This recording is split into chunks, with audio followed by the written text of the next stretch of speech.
శివుడు శ్మశానంలోనే ఎందుకు ఉంటాడు? రాజులకు రాజభవనాలు ఉంటాయి, దేవతలకు దివ్య లోకాలు ఉంటాయి. కానీ దేవాది దేవుడు మహాదేవుడు తన నివాసంగా శ్మశానాన్ని ఎందుకు ఎంచుకున్నాడు?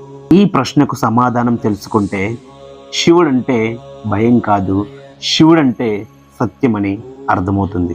ఈ ప్రపంచంలో మనిషి ఎంత గొప్పవాడైనా, ఎంత ధనం సంపాదించినా, ఎంతటి అధికారాన్ని అనుభవించినా చివరికి అందరూ చేరేది ఒకటే స్థలం, శ్మశానం.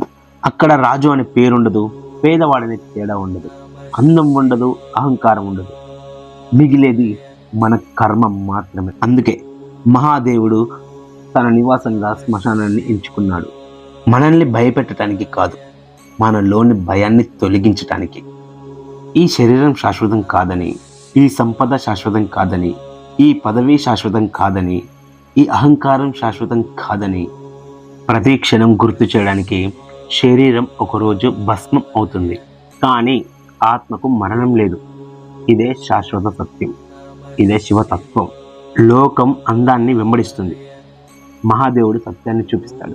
లోకం శరీరాన్ని ప్రేమిస్తుంది, మహాదేవుడు ఆత్మను గుర్తు చేస్తాడు. లోకం మరణాన్ని చూసి భయపడుతుంది, మహాదేవుడు మరణం కూడా ప్రకృతి ధర్మమే అని బోధిస్తాడు.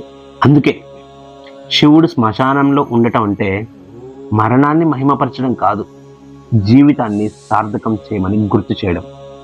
అహంకారం దహనమయ్యే చోట భక్తి జన్మిస్తుంది, నేను అనే భావన కరిగిపోయే చోట శివుడు ప్రత్యక్షమవుతాడు.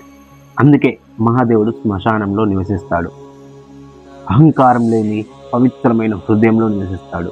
మీకు ఎలాంటి సందేహాలున్నా కింద కామెంట్లో చెప్పండి. ఇలాంటి వీడియోలు మిస్ కాకుండా చూడాలనుకుంటే మన ఛానల్ని ఇప్పుడే సబ్స్క్రైబ్ చేసుకోండి. హర హర మహాదేవ్, శంభో శంకర.